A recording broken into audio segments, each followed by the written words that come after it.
మన రక్షకుడు ప్రియ ప్రభువు అయినటువంటి యేసుక్రీస్తు వారి యొక్క పరిశుద్ధమైనటువంటి నామములో తిరిగి మనలను ప్రభువు పునరుద్ధరణపు దినములోనికి ఉదయకాలపు కృపావాక్య ధ్యానములోకి ఈ యొక్క పరిశుద్ధమైనటువంటి ఆరాధన దినములోకి ఆయనను స్తుతించటానికి, ఆయనను ఘనపరచటానికి, ఆయనను మహిమపరచటానికి, మనము ఆయన మహిమై ఉండునట్లుగా జ్ఞాపకం చేసుకొని కృప చూపించిన దేవునికి స్తుతులు స్తోత్రములు చెల్లిస్తున్నాను. అలాగనే ప్రతిరోజు కూడా దేవుని యొక్క పరిశుద్ధమైనటువంటి మాటలను, ఆయన వాక్యములను, వాక్య ధ్యానములలోనూ పాలుపంపులుగా కలిగి ఉంటూ బలపడుతూ అనుసరిస్తూ ఘనపరుస్తున్నటువంటి బిడ్డలకు ప్రభు పేరిట వందనములు, ప్రభు పేరిట శుభములు తెలియచేస్తూ ఉన్నాను. ప్రియమైనటువంటి దేవుని బిడ్డలారా, ఈ సమయంలో దేవుని వాక్యమును మనము చదువుకొని ప్రార్థనాపూర్వకముగా మనము ధ్యానం చేద్దాం. పరిశుద్ధ గ్రంథముల నుంచి అపోస్తలుడైనటువంటి పౌలు గారు రాసినటువంటి పత్రికలలో ఒక పత్రిక తెస్సలోని పత్రిక, మొదటి తెస్సలోనిక పత్రిక 5వ అధ్యాయము 24వ వచనాన్ని మనం చదువుకుందాం. మిమ్మును పిలుచువాడు నమ్మకమైనవాడు కనుక అలాగూ చేయును. మా ప్రేమ గల ప్రియ పరలోకపు తండ్రి, పరిశుద్ధుడా, మీకు వందనాలనైనా ఈ సమయంలో మీ మాటలను మేము ధ్యానం చేస్తున్నాం. వివరించి బోధించండి. బిడ్డలు ఈ మాటలు ప్రతి బిడ్డ వినటానికి, బిడ్డలకు ఈ మాటలు ఆశీర్వాదకరంగా దీవెనకరంగా మార్చబడటానికి, ఈ మాటలు భూదిగంతాల వరకు మీరు తీసుకువెళ్ళమని ప్రతి బిడ్డ కూడా ఈ మాటలను బట్టి తండ్రి బిడ్డలు మార్పు చెందటానికి, ధైర్యపరచబడటానికి, బలపరచబడటానికి, స్థిరపరచబడటానికి కృప దయచేయమని యేసుక్రీస్తు నామములో అడిగి వేడుకుంటున్నాము తండ్రి, ఆమెన్. ప్రియమైన దేవుని బిడ్డలారా, చదువుకున్నటువంటి మాటలలో అక్కడ రాయబడినటువంటి మాట ఏంటంటే, దేవుడు నమ్మదగినటువంటి వాడు. దేవుణ్ణి నమ్మటానికి, పూర్ణముగా అంగీకరించడానికి యోగ్యమైనటువంటి దేవుడిగా ఉన్నాడు. అలాంటి దేవుడు ఆయన మరి చేత చేయబడినటువంటి వారముగా, ఆయన పుట్టించినటువంటి ప్రజలముగా, ఆయన మేపు గొర్రెలముగా మనము ఆయన మహిమ కొరకు చేయబడినటువంటి వారము, ఆయన కొరకు మనము సృజించబడినటువంటి వారము. మరి మానవుడు మరి పాపం చేసిన తర్వాత మానవుని యొక్క అజ్ఞాన స్థితి, అవిధేయతను బట్టి మానవుడు దేవునికి దూరం కాబడ్డాడు. పాపం చేసేటువంటి వారు ఎవరు కూడా మరి దేవుని సన్నిధిలో నిలవలేరు, దేవునితో సహవాసము కలిగి జీవించలేరు. అలాగా పాపం వలన దూరం చేయబడి దూరం కాబడినటువంటి మానవుణ్ణి తిరిగి ప్రభు ఆయన మరి లోకం నుంచి తిరిగి ప్రత్యేకించి ఆయన ఉన్నతమైనటువంటి పిలుపుతో మరి పిలుస్తున్నట్లుగా పిలిచినటువంటి దేవుడు నమ్మదగినటువంటి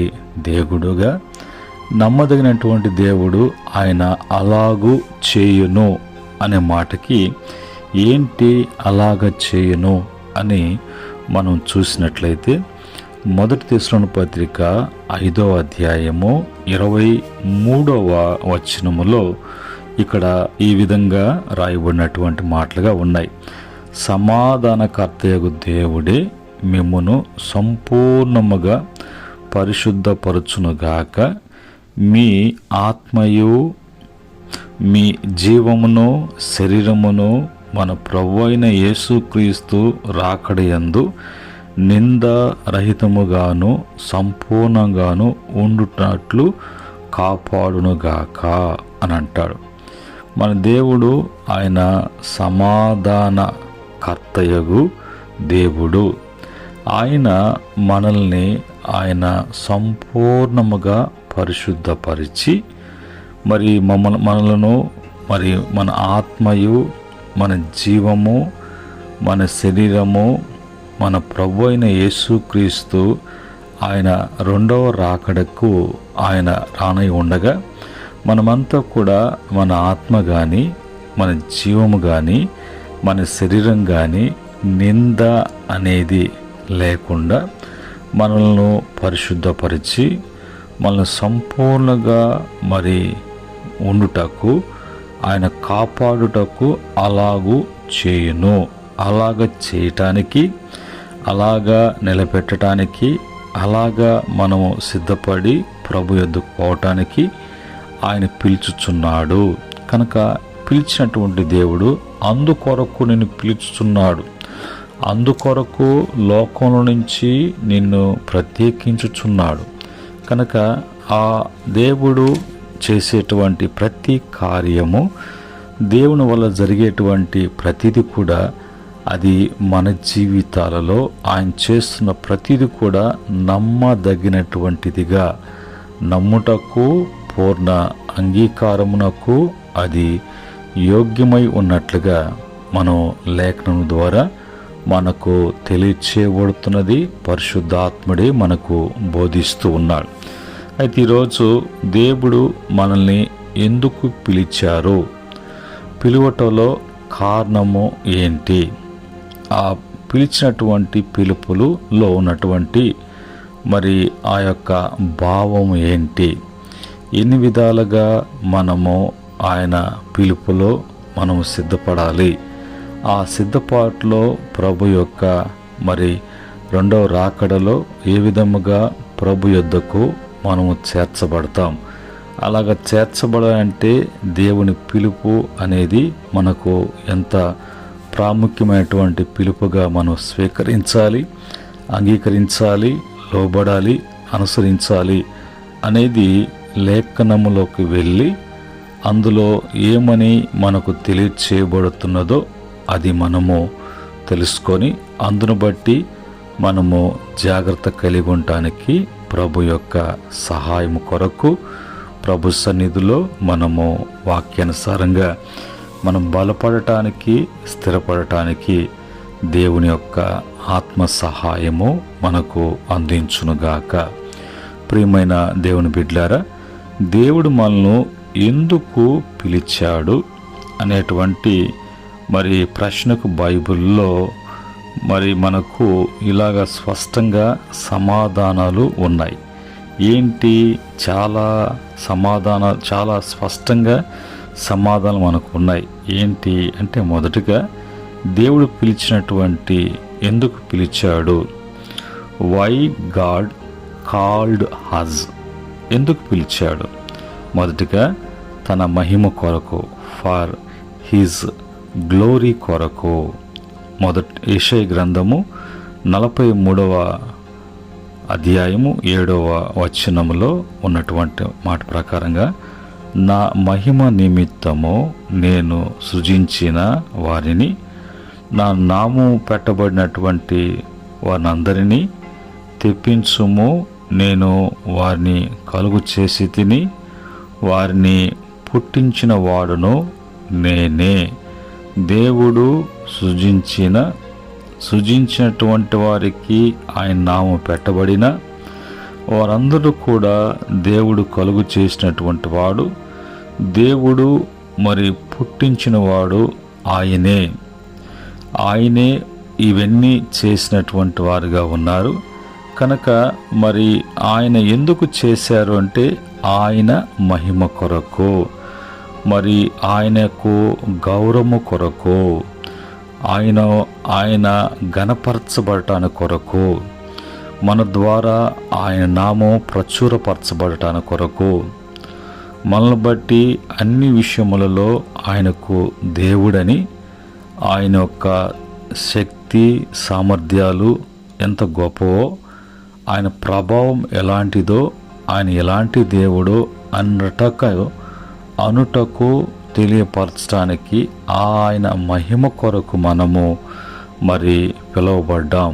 కనుక ఆ మహిమ పరచబడుతున్నప్పుడు మన ద్వారా, మనం మహిమపరుస్తున్న కొలది, మన ద్వారా ఆయనకు మహిమ వచ్చే కొలది, మరి దేవుడు మన జీవితాలలో ఆయన మహిమ కొరకు, ఆయన నామ ఘనత కొరకు మన జీవితంలో ప్రతిదీ కూడా అనుకూలపరచటం, అనుగ్రహించటం, ఆ విధమైనటువంటి పోషణ, సంరక్షణ, ఆ విధమైనటువంటి మార్గము, సరళము, ఆ క్రమములో మనకు తగినటువంటి దేవుని యొక్క సహాయము, సహకారము అందించబడుతుంది. ఈ కోణములో నీవు కొద్దువ కొరత లేనటువంటి ఇదిలో ఉంటావు అనేది వాక్యము తెలియచేసేటువంటి మాట. కనుక మరి ఆయన మహిమ కొరకు అనేది మనము మొదటిగా తెలుసుకోవాలి. రెండవదిగా, ఎందుకు పిలిచారు దేవుడు అనడానికి, మరి పరిశుద్ధ జీవితాన్ని జీవించడానికి దేవుని యొక్క పరిశుద్ధత అనేది మన ద్వారా లోకానికి తెలియచేయబడాలి. ఆయన పరిశుద్ధుడు, ఆయన చేసినటువంటి ప్రతిదీ కూడా పరిశుద్ధం. ఆయన చేత చేయబడినటువంటి మనము కూడా పరిశుద్ధులముగా చేయబడ్డాం. కనుక ఆయన కొరకు మన పరిశుద్ధమైన జీవితాన్ని జీవించాలి. టు లైఫ్ ఏ హోలీ లైఫ్గా మనం జీవించాలి. మరి మొదటి తెస్సలోనికీ పత్రిక 4వ అధ్యాయము 7వ వచనములో ఉన్నటువంటి మాట ప్రకారంగా, పరిశుద్ధులగుటయే దేవుడు మనలను పిలిచెను, కానీ అపవిత్రంగా ఉండుటకు పిలవలేదు. ఆయన ఎంత పరిశుద్ధుడో, దేవుడు చేసినటువంటిది చేసినన్నీ కూడా పరిశుద్ధము అనటానికి మన జీవితం ద్వారా లోకానికి తెలియచేయబడాలి. లోకము తెలుసుకొని ఆ పరిశుద్ధుని దగ్గరికి నడిపించబడేటువంటి ఇది కార్యం జరగటానికి మనకు దేవుడు పరిశుద్ధమైనటువంటి జీవితాన్ని ఇచ్చాడు. మనము పిలువబడ్డాం పరిశుద్ధులుగా జీవించడానికి కొరకు. మరి కాలింగ్ హోలీ లైఫ్ మన జీవితాల్లో పిలిచిన ఆ పరిశుద్ధ జీవితాన్ని మనం జీవించడానికి కొరకు. అలాగనే మూడవదిగా, మరి తనతో సహవాసం చేయటం కొరకు, ఫర్ ఫెలోషిప్ విత్ హిమ్. మొదటి కొరింథీ పత్రిక 1వ అధ్యాయం 9వ వచనం ప్రకారముగా, మన ప్రభు అయిన యేసుక్రీస్తు అను తన కుమారుని సహవాసమునకు మిమ్మును పిలిచిన దేవుడు నమ్మదగినటువంటి దేవుడిగా ఉన్నాడు. మరి ఈ మాటలో మనము మరి కుమారుడైనటువంటి యేసుక్రీస్తు వారు, ఆయన కుమారుడుగా సమస్తము కూడా ఆయన యొక్క హస్తగతములో ఉన్నాయి. సమస్త అధికారములు అవి ఏవైనా కూడా అన్నీ కూడా దానికి వారసుడు, వారసత్వం, అధికారము, ఏలుబడి, ఆ రాజరికము, ఆ పరిపాలన అంతా కూడా యేసుక్రీస్తుకు అప్పగించబడినటువంటిదిగా ఉన్నది. ఆయన వారసుడు, దేవుని కుమారుడు, దేవుని కుమారుని వారసత్వంలో సృష్టి యావత్తు కూడా ఆయన స్వాధీనములో, ఆయన అధికారములో, ఆయన పరిపాలనలో ఉన్నది. మనము కూడా పిలువబడినటువంటి వారముగా యేసుక్రీస్తు ద్వారా ఆయన కుమారులుగా మనము మరి అంగీకరించబడి చేర్చబడి ఆ వారసత్వం మనకు కూడా కలిగి ఉండటానికి, ఆ వారసులుగా మనం జీవించటానికి మరి మనం చేయాల్సినటువంటి సహవాసము లోకముతో కాదు, లోకములో ఉన్న వాటితో కాదు. మనము యేసుక్రీస్తుతో సహవాసము కలిగి ఉన్నప్పుడు ఆయన్ని బట్టి రక్షణ పాప విమోచన, పరిశుద్ధత ఆయన బట్టి, మరి క్రీస్తు స్వారీములోకి ఆయన బట్టి మనం దేవునికి ఇష్టలుగా, ఆయన బట్టి దేవునితో సమాధానముగా, ఆయన బట్టి మనం అంగీకరించబడినటువంటి వారము, స్వీకరించబడినటువంటి వారము, ఆయన కలిగినటువంటి అధికారము, వారసత్వములోకి మనము కూడా ఉండటానికి దేవుడు మనల్ని పిలిచాడు. అలాగనే నాలుగవదిగా మన జీవితాలలో శాంతిని మరియు ఆశీర్వాదములు మనము కలిగి ఉంటాను కోసము దేవుడు మనల్ని పిలిచాడు. కొలసి పత్రిక 3:15 ప్రకారముగా మన జీవితాలలో మరి పీస్ అనేది ఉండటానికి, బ్లెస్సింగ్స్ అనేవి అనుభవించటానికి ప్రభు మనల్ని పిలుస్తూ ఉన్నారు. మరి రాయబడినట్టు మాటలో క్రీస్తు అనుగ్రహించు సమాధానము మీ హృదయములలో ఏలుచుండనీయుడి, ఇందుకొరకే మీరొక శరీరముగా పిలువబడితిరి మరియు కృతజ్ఞులై యుండుడి. మనమంతా కూడా ఒక శరీరము, ఆయన శరీరములో అవయములుగా మనకు ఆయన శిరస్సుగా ఉండి ఆయన మరి జీవించటానికి, జీవం కలిగి ఉండటానికి, మరి నిత్య జీవంలోకి ప్రవేశించటానికి మనము మరి సమాధానము అనేది ఆయన ద్వారా మనకి అనుగ్రహించబడుతుంది. ఆ సమాధానం మనలో ఉండాలి. ఆ సమాధానము ఏలుబడిలో మనం ఉండునట్లుగా ఆ క్రమంలో మరి ఆస్వాదించబడినటువంటి వారముగా ఆ ఆశీర్వాదము అనేది మనకు ఆ ఏక శరీరముగా ఉండటానికి పిలువబడి ఆయన శరీరంలో అవయములుగా ఉన్నప్పుడు ప్రతి ఆశీర్వాదానికి వారసత్వం, ప్రతి ఆశీర్వాదం మనం అనుభవించడానికి, ఆ ఆశీర్వాదములో మనము సమాధానం కలిగి ఉండటానికి మనము పిలువబడ్డాం. కనుక ఈ మాటలు మన్ని కూడా మనకు తెలియచేయబడుతున్నప్పుడు, తెలుసుకుంటున్నప్పుడు, మనం ఏమిటి అని వాక్యము తెలియపరుస్తున్నప్పుడు అది మనం తెలుసుకున్న తర్వాత, గ్రహించిన తర్వాత వేరే మరి మార్గాలు, వేరే ఆలోచనలు, వేరే సంబంధాలు, వేరే మరి ఫెలోషిప్లు అనే కాకుండా ఒకే బోధ, మరి ఒకే నడిపింపు, ఒకే ఆత్మ, ఒకే సహవాసము, ఒకే క్రమములో ఉన్నప్పుడు ఇవన్నీ కూడా మన జీవితాలలో నెరవేర్చబడటానికి, ఆ నెరవేర్పులో ప్రభు చిత్తము జరగటానికి దేవుని యొక్క అనుగ్రహము మనకు అనుగ్రహించబడుతుంది. చివరిగా ఐదవదిగా మనము నిత్య జీవములోకి మనము ప్రవేశించడానికి, నిత్య జీవానికి మనము పిలువబడ్డాం. 1 తిమోతి పత్రిక మరి 6వ అధ్యాయము 12వ వచనములో విశ్వాస సంబంధమైన మంచి పోరాడము, నిత్య జీవమును చేపట్టము, దాని పొందుటకు నీవు పిలువబడి అనేక సాక్షులు ఎదుట మంచి ఒప్పుకొంటివి అనే మాట ఇక్కడ మనం చూస్తున్నాం. కనుక మనము ఏ సంబంధులము అంటే విశ్వాస సంబంధులం, లోక సంబంధులము, శరీర సంబంధులము, ఇంకొక దానికి సంబంధించినటువంటి వారం కాదు. మనం విశ్వాసముతో నింపబడి విశ్వాస సంబంధముగా మనకి ఇచ్చినటువంటి ఈ జీవితాన్ని, మనకు అప్పగించినటువంటి ఈ పనిని మంచిగా మనము దాన్ని పోరాడటానికి, లేదంటే దాన్ని జయించటానికి, లేక నెరవేర్చటానికి, ఆ నెరవేర్పులో నిత్య జీవమును చేపట్టడానికి, నిత్య జీవం పొందుటకు మనమందరం కూడా పిలువబడ్డాం.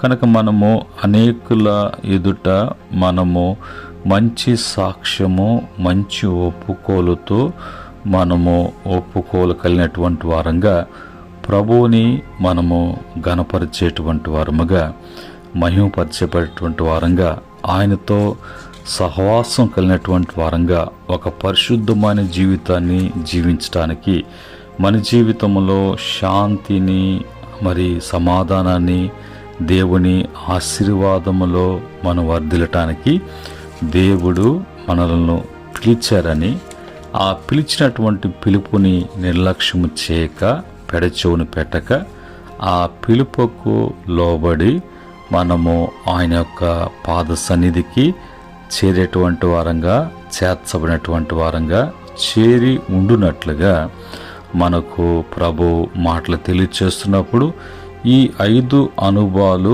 మనం కలిగినటువంటి వారముగా ఆ పిలుపులో మనము స్థిరులుగా ఉండటానికి దేవుని యొక్క మహాకృప ప్రతి బిడ్డ జీవితంలో, కుటుంబంలో, ప్రాంతంలో అణువణువున దేవుని కార్యాలు జరుగునుగాక. ఆ పిలుపు ప్రతి బిడ్డకు కూడా స్థిరపరచబడి ప్రభు యొక్క ఆలోచన ఉద్దేశ ప్రకారంగా ప్రతి బిడ్డ జీవితంలో మంచి, మేలు, గొప్ప అనేది జరుగునుగాక. ఆమెన్. ప్రేమగల తండ్రి, జీవము కలిగినటువంటి జీవాధిపతి, ఉన్నతమైనటువంటి పిలుపుతో పిలిచినటువంటి మా దేవ, ఆ పిలుపులో ఉన్నటువంటి అర్థాన్ని, భావాన్ని మాకు తెలియచేశారు. ఈ మాటలు భూదిగంతాల వరకు ప్రతి చెవున పడటానికి, ప్రతి హృదయాన్ని తాకటానికి, ప్రతి బిడ్డను కదిలించడానికి, తిరిగి వారందరూ కూడా క్రమపరచబడటానికి, తిరిగి సరిచేయబడటానికి మీ సహాయము ప్రభువా బిడ్డలకు అందించండి. మీ ప్రభావము పనిచేయనట్లుగా సహాయం చేయండి. ఇది నా పునరుద్ధానపు ఆరాధన బిడ్డలు పాల్గొనటానికి, నాయన ఈ పునరుద్ధానపు బలము, శక్తి ఒక దినాన క్రీస్తు స్వరూపంలోకి మార్చబడేటువంటి అనుభవంలోకి తీసుకువెళ్ళటానికి ఈ క్రమము ప్రభా, ఈ ఉపదేశము బిడ్డల జీవితాలకు ఆశీర్వాదకరంగా, దీవెనకరంగా మార్చమని యేసుక్రీస్తు నామములో అడిగి వేడుకుంటున్నాము తండ్రి. ఆమెన్. పరమందు శాశ్వతమైనటువంటి దేవుని యొక్క కృప, దేవుని యొక్క ప్రేమ, దేవుని యొక్క సన్నిధి, నడిపింపు ఈ మాట వింటున్న బిడ్డలకును, సకల పరిశుద్ధులకును, ఆయన దాసులకును సదా తోడే ఉండి నడిపించునుగాక. దైవాశీస్సులు మీకు కలుగునుగాక. ఆమెన్.